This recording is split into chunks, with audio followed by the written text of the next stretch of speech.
the Word Funk. I am Leon Thomas. I am joined by Austin Yorsky and Johnny Maloney. We're going to talk about all kinds of cool stuff this week, some Halloween stuff, and some stuff that's just stuff. I got into another heated argument with someone in Baltimore. What happened was, see, where I live, it's hard to park. In fact, it's hard to park all over the city, but just trying to find a place near my apartment is difficult, especially at night. So I have to park like a block away sometimes. So I parked a block away at midnight in Baltimore and started walking home. And this guy is walking past me on the sidewalk, which is normally not a big deal. But as I walk past him, he gives me this kind of look of recognition, like we know each other. And I do not know him. I hate to spoil the story, like the ending to this, but I don't know him at all. And I don't care, so I just walk past him. And he says, "Hey," and I know what this guy is going to say. It's dark, he's not sure, he thinks he knows me, and he's going to say, "Hey, Fred," or something. And I'm like, and before he even says anything, I just say, "I don't know you," and I keep walking. But he's walking after me, like he's starting to quicken his pace. Like, just a little bit. I mean, he's still walking after me, but in a menacing way, like Michael Myers. So,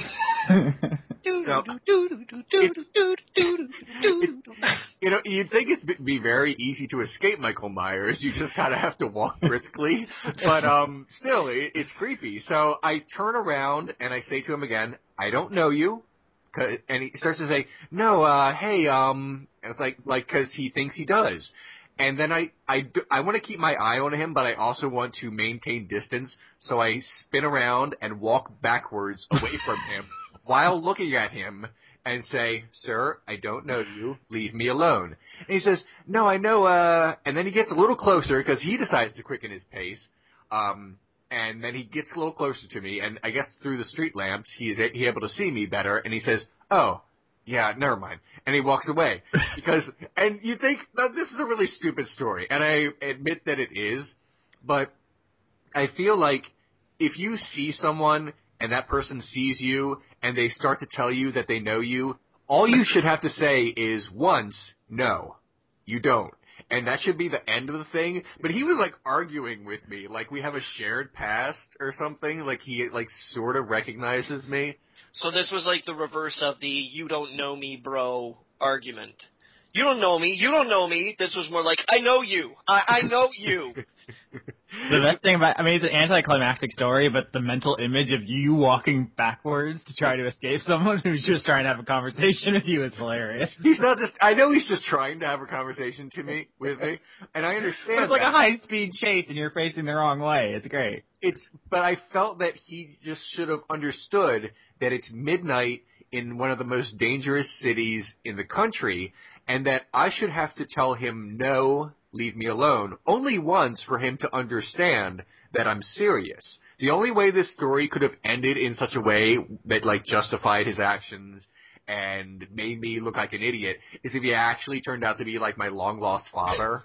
And I was like, and he's like, "No, you're Leon." And it's like, "What?" And he's like, I dropped you on the front porch of someone who just happens to look exactly like you. And somehow your real father, who looks almost exactly like you but more broad-shouldered and with a mustache, is not really your dad." And then you have a tearful reunion and he mugs you anyway because fuck you with Baltimore. Right, basically. I find it very unlikely that he is my long-lost father, not only because my biological father looks very similar to me, but also because he was like a 5'6" Latino man. So wait, how tall are you, Leon? I'm 6 foot even. Okay, because, I don't know, I'm 6'4", and I've never had anyone, like, approach me at night. Like, I walk down, like, Martin... Because you're 6'4". You're scary. I know. I'm saying, I walk down Martin Luther King Boulevard at night, and people get out of my way. Like, I'm the scary person, so...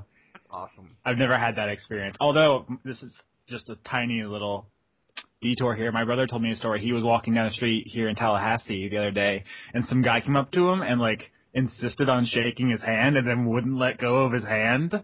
Just like, he just wouldn't give it back. So he reached into his backpack and he got like, I think it was a can of peaches, and he gave it to him. And then the guy left. Wait, Was the guy just the friendliest guy ever, and he wanted to tell him his whole life story while shaking his hand, or was he really just angling for those peaches? I think it was like a panhandling technique. He's like, I won't let you go until you give me something. See, I would be, look, I've told you before, I've never been in a fight before, like ever. I seem to keep skirting that line with these people who approach me. But if someone like grabbed me by the hand and wouldn't let me go until I gave them something, my reaction wouldn't be to hand them a can of peaches. It would be to smash their head with the can of peaches because I would be in such a panic. I'm kind of curious. Had your brother been grocery shopping or? Yeah, I think he was like either on the way back or like from the store or something, or on the way to someone's house with food or something. All he wanted was peaches. Because I was a little, you know. Like he just carries emergency peaches in case he's accosted. Well, I don't know, you know. It's Florida, you know, you never know. You gotta be prepared. I thought Florida was like oranges or something, but you know. The unfortunate thing about Georgia, the peach state. Yes. The unfortunate thing about hitting someone with a can of peaches is that there's no cool, like, 80s action hero quip that goes along with that. If you hit someone with an apple, you can say, how about them apples or something. No. Sweet dreams. Ooh, not bad. No. It's a thinker. I'm gonna go with sweet dreams. I'm gonna take sweet dreams. If you can think of a better one, leave them in the comments for Johnny and Austin to read them. I do not read the comments. So Austin, will you please tell us about our first thing? All right, so I got to do the story. I guess the story is that first of all, this isn't old news for the first thing I'm going to say here, but I'm still flabbergasted. The new Terminator movie is called Genesis, Genisys. How did that? That's branding. Same reason sci-fi now has Ys. It's because if you look up Genesis as it's spelled, you're going to get the console and the Bible.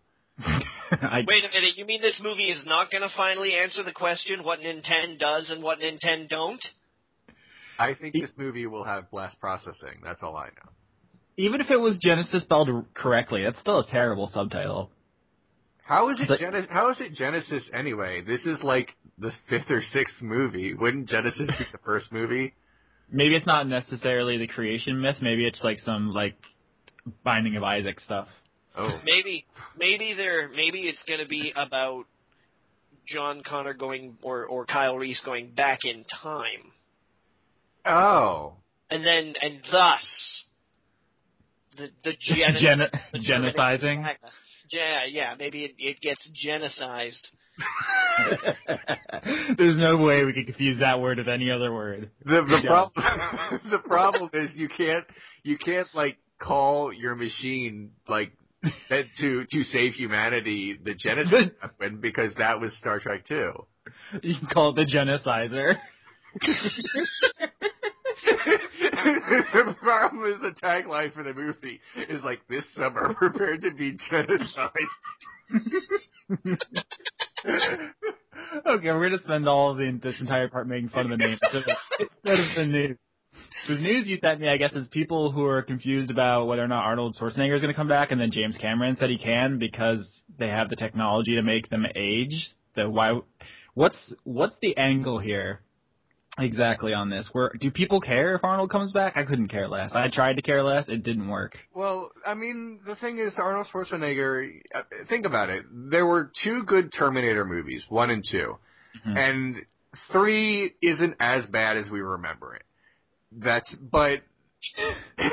I think, whatever. I'm sorry, but I think that Terminator suffers when Arnold's not around. The 4th one was not a big deal. The television series was canceled pretty quickly. There was no Arnold. People are more interested in the Terminator than they are in the latest person playing John Connor and all them. The Terminator cinematic universe? Yeah. The expanded canon? Yeah, no one really cares. But do you care if Arnold comes back? Like I do. I actually do care if Arnold comes back. I mean, the thing about... He's not a good actor, though. Yeah, well, that was never his appeal, was it? I mean, we don't No, want to see... it was that he had, like, an inhuman physique, but now he's all old and crusty. No one wants him. Well, he can wear a shirt. He can, for one He thing. just crusts right through the shirt. You can tell. The other thing is that they can fix his physique with computers now. All we really want is the voice.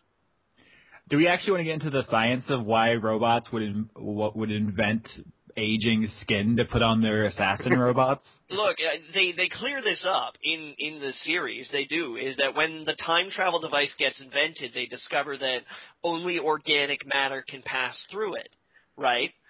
So they make a Terminator. They take a T-8-100 because they talk in, I think it's in the first one where they talk about how, like, the first couple generations of Terminators had, like, plastic skin. And they were like, yeah, we could spot them from a mile away.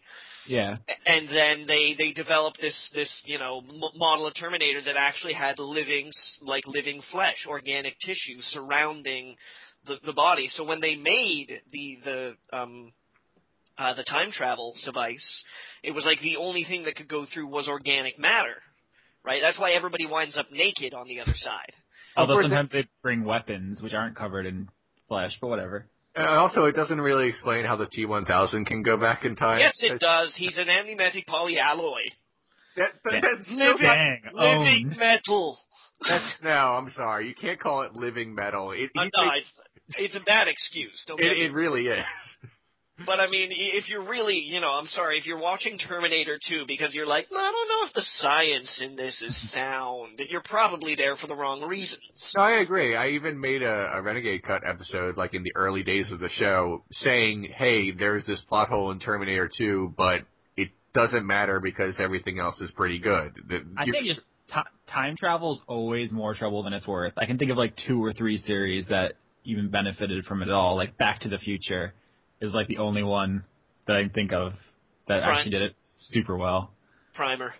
It's been a while since I saw that, but I mean that's like the point of the movie, though. You know what I'm saying? That's like a movie about time travel. Like Back to the Future is a comedy featuring time travel, but like most of the time they're not actually traveling, right? They're just like getting into shenanigans. I think we're all forgetting about Quantum Leap here. So. Well, wasn't that just that?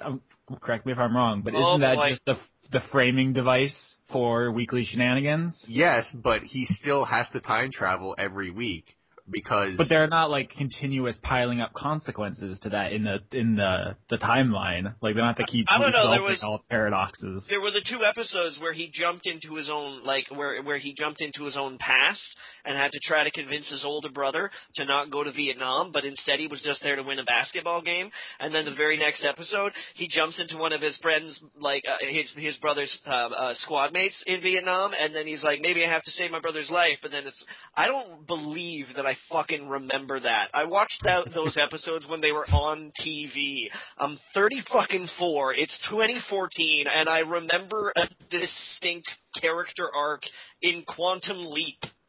Well, I first of all, you're right. You're absolutely right and very accurate about those episodes. I watched them a few years later on the Sci-Fi Channel. But I think we're all forgetting about time tracks here and how important the time travel was in that. Yeah, Leon, he had to shoot people with a garage door opener, didn't he? By the way, in Terminator, while we're getting into plot holes and stuff that doesn't make sense, Donnie Darko. Hold on. we can That's an entirely separate rabbit hole. Yeah, that'll take hours. I know, but it tentatively involved time travel, depending on how you decide to look at the movie. Yeah. What I was going to say is in Terminator, when there was humans left after the first barrage of nuclear weapons, why doesn't Skynet just shoot out more?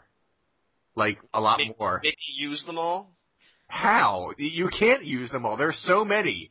I mean, there's that old that saying where they counted up how many nuclear missiles that are actually on Earth now, and you could actually wipe out the world several times over. It's not like Skynet overestimated how many nuclear weapons they were gonna need and just launched them all at the same time. Leon, have you ever played? There's this little indie game on PC called DEF CON by Introversion Software. Have you played it? I have not. It's very reminiscent of the interface screen featured in the 1980s smash hit comedy War Games. And it's basically what you do is you set up nuclear war. You choose a country that you're going to be, and then you choose where to put your bombs. And like nuclear subs can launch stuff, and then you have like bombers, and then you have like like jets and radar dishes and stuff like that. And there comes a point in time where you're like setting these bombs to launch, where you've covered the globe. And you're just like, I guess I'll launch another one at the U.S., put another one in Russia. I guess Africa's got it coming. And it's like you just start laying bombs down where there were bombs before. And you're just kind of like, all right, okay, sure. Nobody is like Sky. I can guarantee you that Skynet was not like inch by inch going, okay, one goes to Washington, and one to Arizona, and one to New Mexico, and one to Delaware, and one to Iowa, and two in Ohio, because it's so big. No. Well, Why is Skynet lisping? What was that? Also, Skynet wasn't lisping. Skynet just has a very distinct a cadence, a rhythm of speaking. No, what I'm trying to say is Skynet is a computer. I feel like it would very accurately estimate how many nukes it would take to blow up all of humanity, and it would still have like so many left over for like Mars or something. The only fictional organization more incompetent than Skynet is the Umbrella Corporation. Oh yeah, I think we can all agree on that. Like they are so bad at doing what they're trying to do. It's embarrassing. So where are we going to hide the secret lab again, Chief? We're going to put it underneath the police station. Okay, so in the basement? Nah, in the sewers. All right, so we go into the police station basement to get to the lab? No. Do you like chess? Wait, we have to break all these keys into 3 different colored pieces and scatter them about the city. Yeah. Fantastic. Also, how does no one notice them building the 20-story underground labs in the middle of, like, all these cities? No idea. Resident Evil is so stupid. I'm glad you agree, Austin. All right. Oh, God, no. But we should probably move on to the next subject because time, I guess. I don't think we even mentioned exactly Did we mention the point of the story? The point of the story is that Arnold may or may not be in Terminator. No, he's in it. He is going to be in Genesis. I guess. But the point that they're saying is that he can show up in Genesis looking like a 70-year-old roided-out Austrian because the organic flesh around the endoskeleton of the T-800 ages like regular organic matter. And then what happens when it gets too old and falls off or whatever? Then he's just a robot? I can only imagine that he probably looks a little bit more like... the guy's name escapes me right now. The dude who owns Fox News. Rupert Murdoch? Rupert Murdoch, yeah. I imagine that he's just going to look a little bit more like Rupert Murdoch by the day. Because I'm not sure there's any part of that man's flesh that's still alive. All right. Just attack people we don't know personally for their looks. By the way, Johnny, I'm going to try really, really hard to prevent myself from making the title of this episode, Africa's Got It Coming. You'll be quoted on the title card. No, I'll think something else.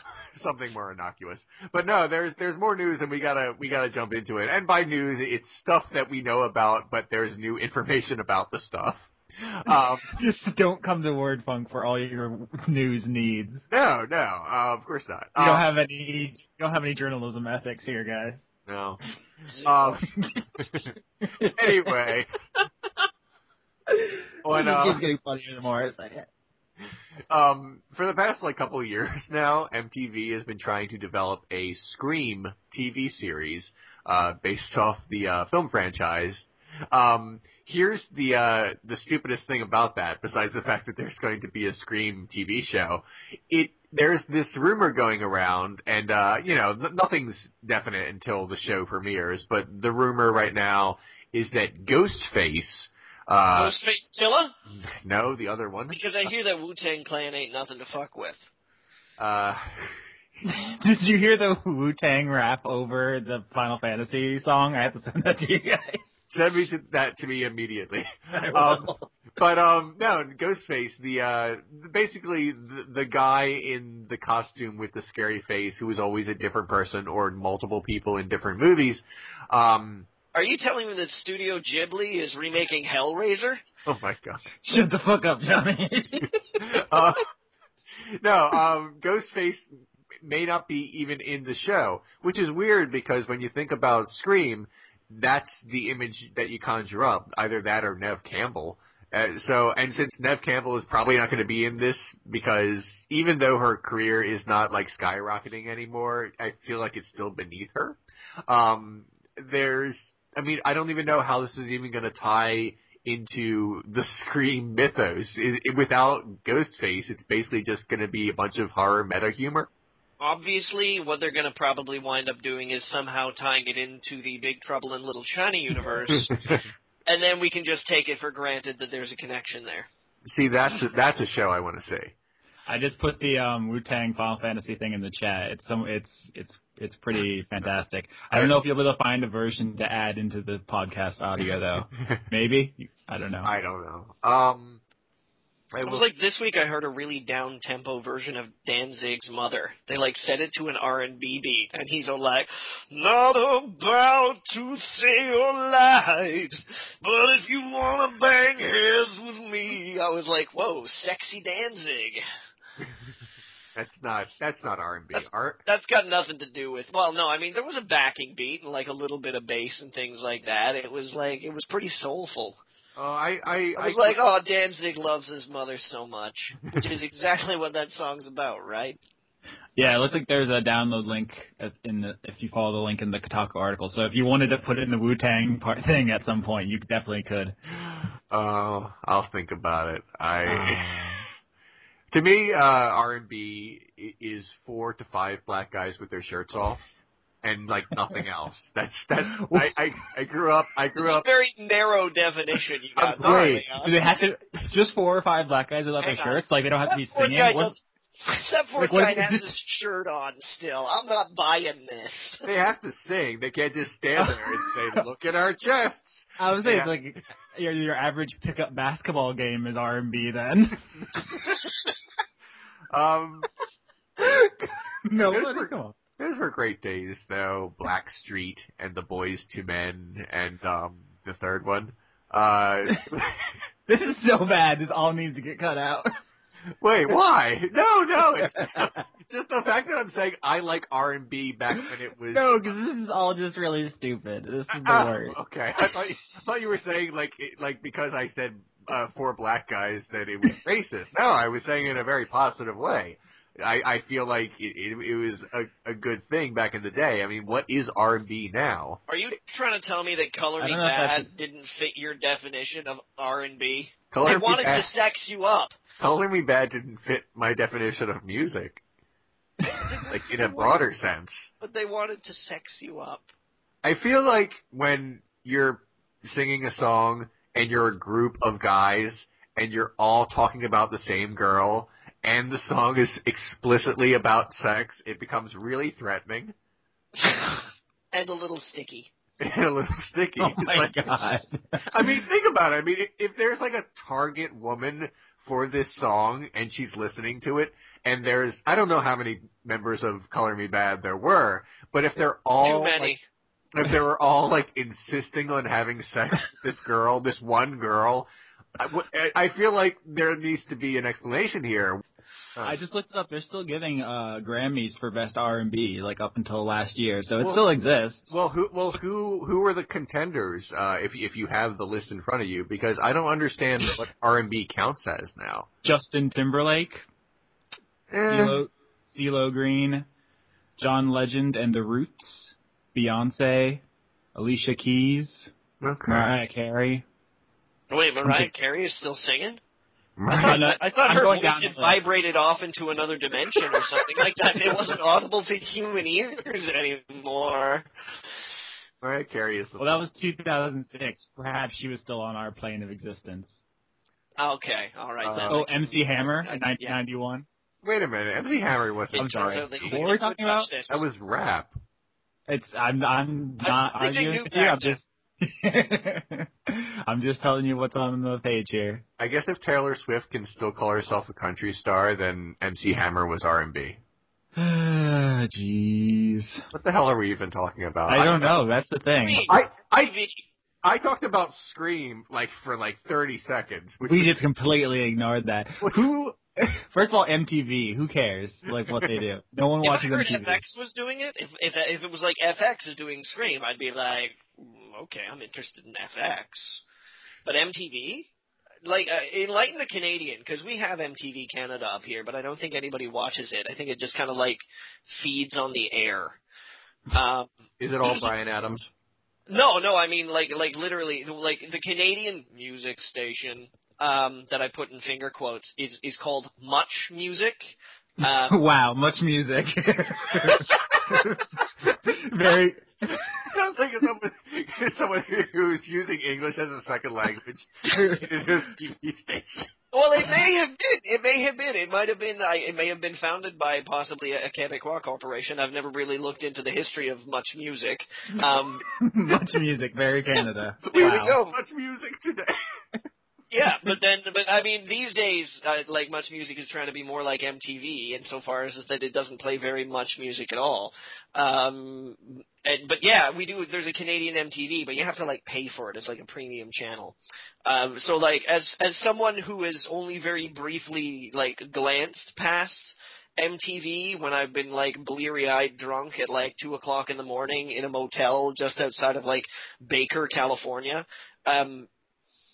What are your opinions, gentlemen, of the dramatic prowess of the drama division of MTV's television programming?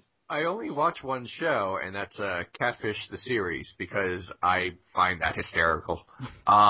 It's adorable, really, because it's just two people who meet on the internet, and sometimes it works out, and sometimes they're horrible frauds. I met my wife through the internet. I bet you said horrible frogs. I want to watch this show where people go on the internet and they meet people who they think they're attractive and they meet in person and they're actually just frogs. They were frogs the whole time. I can't believe you're a frog. I'm a toad. It'll never work. I just want a montage of them typing with their stupid tongues, just poking all the keys.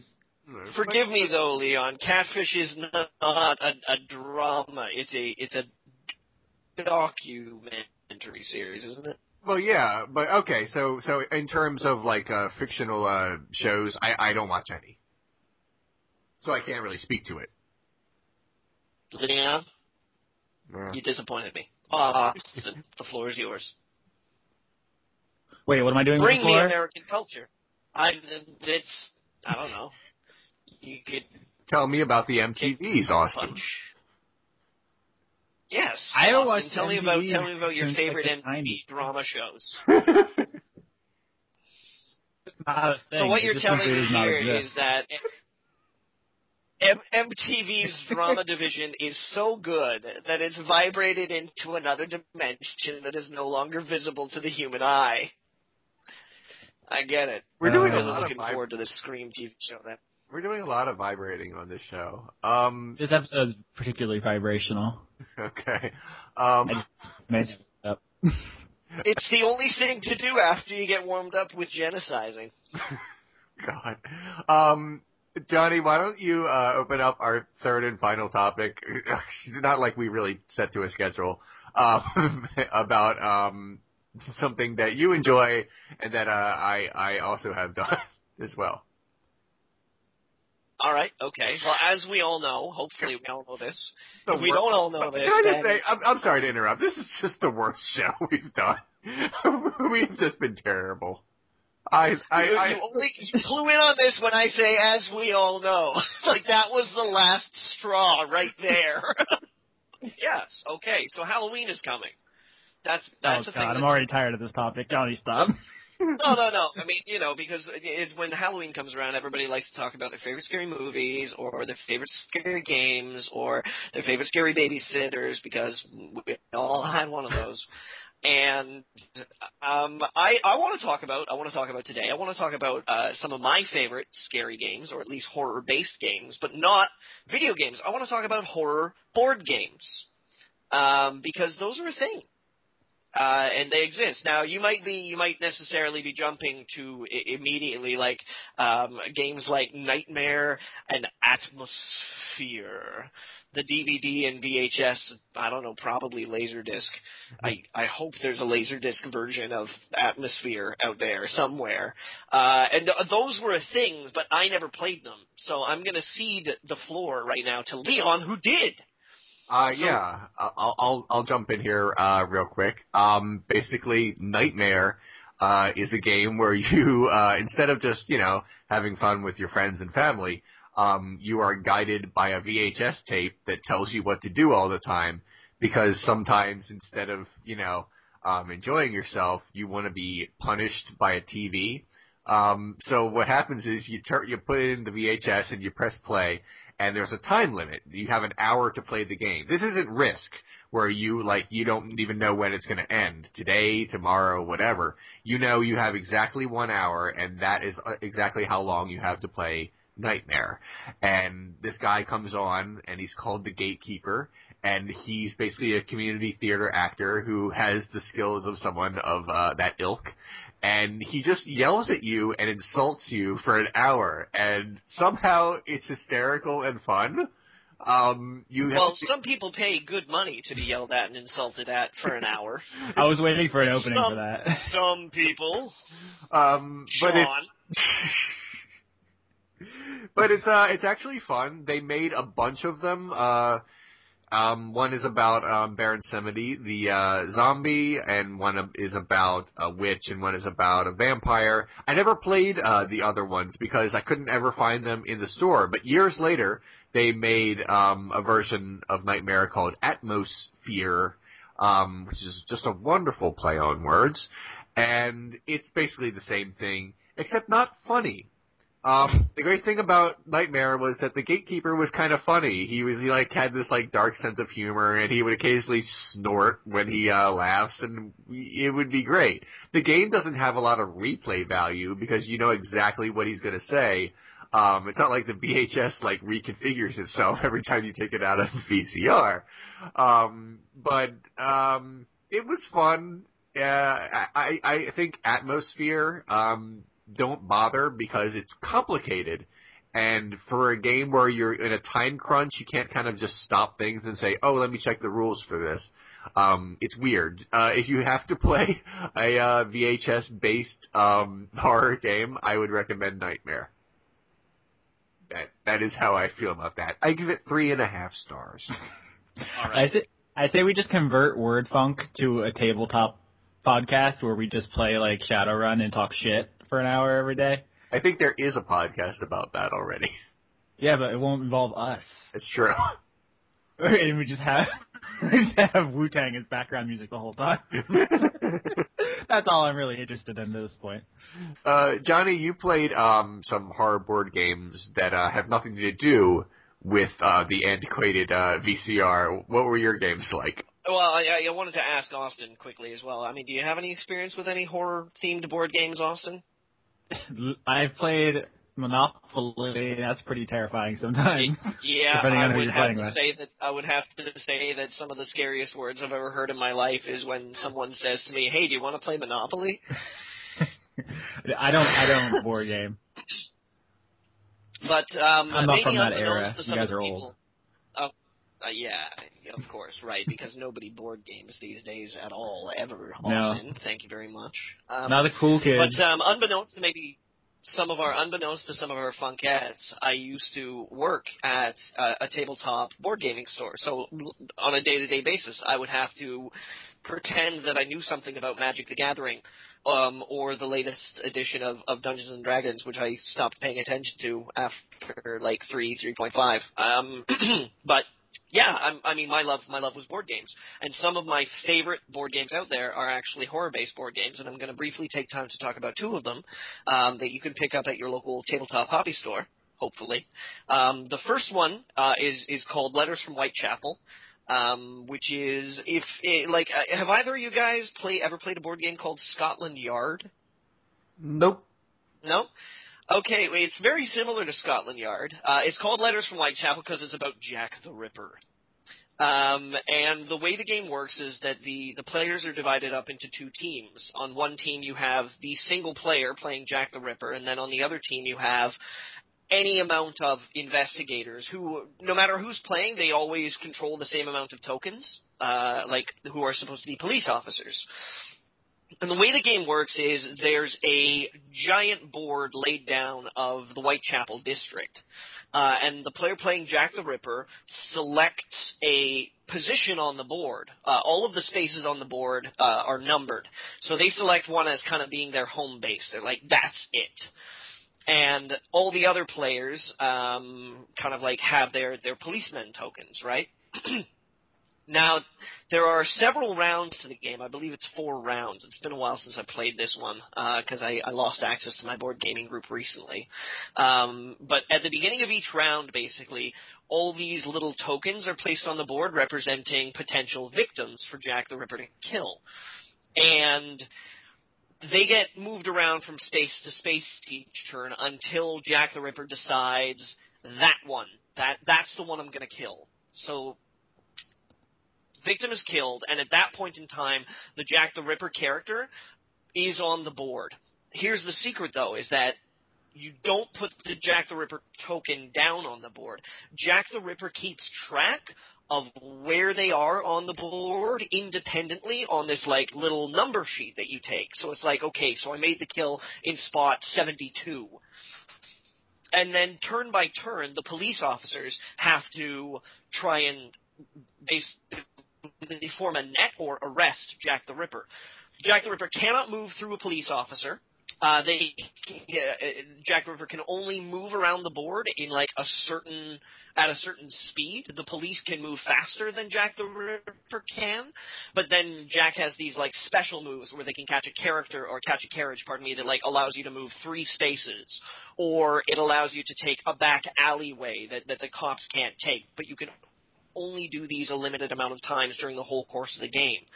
And turn by turn, essentially, the cops narrow down how far away from the murder Jack the Ripper goes from the murder to their home base, basically. So if it's 4 turns from the murder, then Jack the Ripper has made 4 movements. And so they can be like, oh, okay, well, this murder is kind of in this area. This is where we think Jack's home base is. And then you go to the second round where Jack has to kill a second victim. And then, the police are constantly trying to corral, and then you can go to an empty space and be like, okay, I'm going to try to make an arrest here. And if Jack's on that space, or, what have you, or the police just, box Jack away from the home base, and he can't make it back home. If Jack can't make it home by the end of the night, then Jack loses the game. So it's this interesting game about deduction and prediction about where you think the killer's going to go from the scene of each crime, and trying to head them off and figure out where their home base is and stop them from getting, because if Jack completes all 4 nights, then Jack wins the game. I have a question. Yeah. Do you win the game by waiting over 100 years and using DNA evidence? No. And if you do, will it be really disappointing? I imagine it would be, because if you wait 100 years to do anything, it's invariably going to be pretty damn disappointing. Oh, okay. What I want to know, in all seriousness, what I want to know is, I'm trying to grasp how this game is played, but what I want to know is, when you catch Jack the Ripper, is it one of the historical suspects? Does it turn out? There's no identity to it. Oh. The only identities in the game are ascribed to the player tokens, who actually are named after the investigators. Oh, all right. That the case had passed through the hands. So it's vaguely historically accurate. Vaguely. I mean, the map that they use of Whitechapel is relatively close to what Whitechapel looked like at the time. But yeah, it's great. It's a great tension game because you're constantly trying to figure out what the other player is doing. Because it's not a game like Monopoly where you're pissed off at your friend because he owns more property than you and he's rolling better. It is entirely based on wits. And as a group of investigators, you're trying to find this invisible character on the board, looking them in the eye and staring them down and trying to figure what the fuck they're thinking and throwing things out there and being like, well, you know, like maybe we should check down this way and then like looking to see if you get any reactions. It's really, really social. As far as board games go. It's really tense. Great play. Wonderful. It was out of print for a while, but another company picked up the license when the company that made it went under. And it's back out now. If you love board games, check it out. The one other one that I'm going to talk about is from the Arkham Horror series of games, which the Arkham Horror games are based on the writings of H.P. Lovecraft, and there's a few of the Arkham Horror style games. There's Arkham Horror itself, there's Eldritch Horror, there's a dice game, the name escapes me right now, but the one that I want to talk about is called Mansions of Madness. And the best way to describe Mansions of Madness is like a compact miniature version of the Call of Cthulhu role-playing game. I have played that briefly. Mansions of Madness or the role-playing game? Oh, no, the role-playing game. Yeah. So basically, you know, you crack open this box and you get a bunch of room tiles that can be laid out in a variety of arrangements to facilitate one of several scenarios that the box has. There's a bunch of flavor text and setup about like how, you know, your grandfather was always a superstitious man and he never meshed with the rest of your family and you haven't heard from him in years, but then a panic letter suddenly arrives at your doorstep that begs for your presence at his old house on the outskirts of the Massachusetts town, you know, and again, it's another game that pits one player against a group of players where one player kind of takes the role of the de facto kind of dungeon master, storyteller. So they set the room up and they put all these like little artifacts and clues in each room, and then the investigators choose like what character they want to be, if it's like, you know, Machine Gun Frank or Legs Lovelace or something like that, and what items they take, if it's like, oh, he's a student of the occult and he loves books and spells and shit like that, or he takes a gun everywhere, or he hits people with a guitar. Which is actually a character in the game. I didn't just add that. There's a hobo that hits people with a guitar. Is he Jeff Jarrett? No, he's not. Is he the honky tonk man? He is not the honky tonk man. But well, I'm out. I'm completely out of other people with guitars except El Kabong. No, he's just a hobo. God. He's like Hobo Joe, and he has a guitar that he can like hit people with, or a dog. You can give him a dog.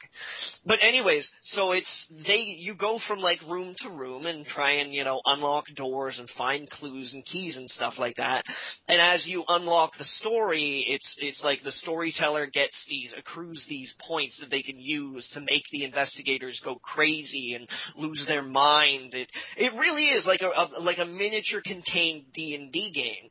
I mean, a lot of people say in the past that, like, you know, their very first brush with Dungeons & Dragons or any tabletop role-playing game were games like HeroScape, where, you know, you have, like, the figures and the board, and you just move from room to room and roll dice and fight goblins and get the treasure, and yay, you is a winner. And that's kind of what this game is, Mansions of Madness, except it's got like some of the most beautiful little models that are just absolutely ripe for painting. There are so many expansion packs for it now. It's just like it's loads of fun, and it's pretty easy if you learn the game as the storyteller to rope your friends into playing, even if they're not really into role-playing games, because it doesn't even look like a role-playing game. It looks like a board game. So you can be like, people are like, this is crazy, let's try this. And it's terribly fun. It's a little complicated, but people get into the story and they love wandering around and exploring and getting occult artifacts, and I love it. It's great. I think it's fantastic. I mean, those are literally, excuse me, Mansions of Madness and Letters from Whitechapel are two of my favorite board games of all time. and they are horror based. And I wish more people played board games these days. When I get friends over to my place, I always try and get them to sit down and play a board game with me because they're awesome. All right. Before we go, I have to, Johnny, you asked me to reenact the Avengers 2 trailer for you, so I'm going to do that real quick. Yes. And then we'll go. Okay. For people who don't know, very briefly, on the day that we're recording this, the Avengers 2 trailer released and then disappeared. And the only one of our trio who saw it was Leon. So I've asked him to reenact it for me with sound effects. Okay. Although, Leon, as of this sentence, it's back. Oh, is it? Guys. Oh, Yeah. Austin! I'm just saying. Mine's it's going to back. be better. You Okay, didn't do have it. to... Okay, all right. Okay. Boom, boom. We made Ultron, and then it fades to black. Boom, but we shouldn't have. And then it fades to black again, because he's a bad guy. And then it fades to black again. And then there's Hulkbuster things, and then they punch each other. And Hawkeye's costume looks just so much worse this time. And then April. The end. And that is basically all that happens. You see almost nothing about this, because it explains nothing about the plot. Did it make a sound effect when they punched each other? It went like that. Okay. That was the sound effect that they made when they punched each other. I don't know why Iron Man is fighting Hulk. They explain nothing in this trailer, except that Ultron is a thing, and he's bad, and they shouldn't have made him. I hope it's because they're getting their way to World War Hulk. So what do you guys think? Worst episode yet? Or Just by far the worst. I cannot even believe we did this. I have to go immediately. It's 9:59. So I have all right, you don't have time to edit it either. Just throw it up the way it is. Go. absolutely not. Damn. Do I have time for a closing remark? Quickly. Okay, 3 inches of blood. All right, the heavy metal band. That doesn't give me enough. 3 inches of blood in a what? In a test tube? In a bathtub? In a swimming pool? I need more dimensions before we figure out exactly how much blood we're using, okay? This is not metric at all. Ethics.